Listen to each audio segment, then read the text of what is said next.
Hi, my name's Alex Council. I work for the University of Portsmouth.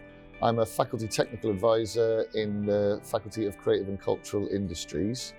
My predominant role is a mocap specialist or motion capture specialist, and I run a studio here, which I've been doing for the last 10 years or so, teaching graduates all about motion capture and providing the industry with the latest and greatest talent. Motion capture is basically the process of using computer tracking to capture the movement of people, objects or props or animals even, for use in television, film and game characters.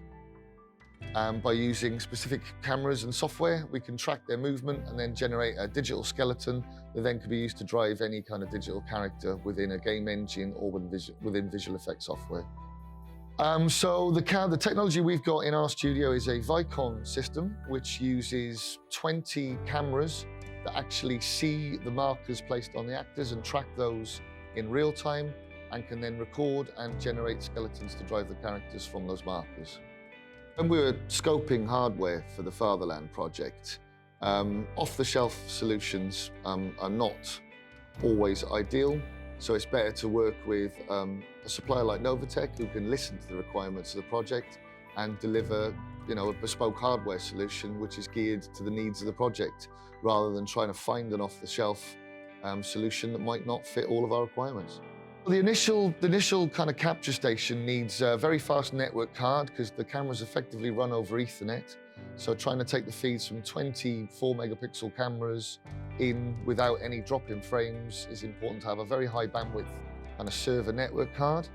And then for the processing of that in real time is all on CPU, not GPU. So we need to make sure we've got very capable processors in the machine to maintain that frame rate and keep the performance up. One particular project that Novotec have been really helpful in is a project called Fatherland.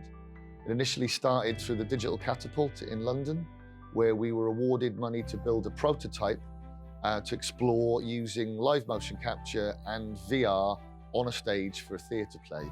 And again, the challenges there are maintaining high real-time output, even more so because of the VR headset.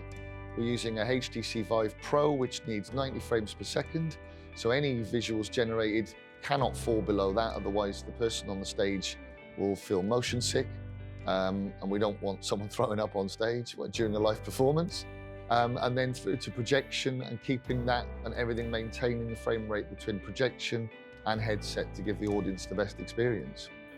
So we approached Novotec for the solution to kind of supply computers for the live performance. And I went in straight away with the highest possible spec that we could find at the time, which was i9 X-core processors and the latest and greatest GPUs. And the guys were great and came together with 2 machines. So our performance is effectively a networked game in Unreal Engine. So we use one machine to generate the visuals for the VR headset, one machine to generate sort of third-person spectator views for the audience, and then a third PC which doesn't need the power, which runs a TCP/IP application that is effectively our live desk application for changing characters and scenes within the performance. Having the right hardware and the right solutions has meant that we can really push the kind of R&D side of live performance and theatre using motion capture and VR. And for the university, that's been really important, because that's now raised our profile within the industry. And we are now part of the Audiences of the Future demonstrator round, part of a 14-strong collaboration, delivering a package on live performance and theatre with the RSC and Magic Leap.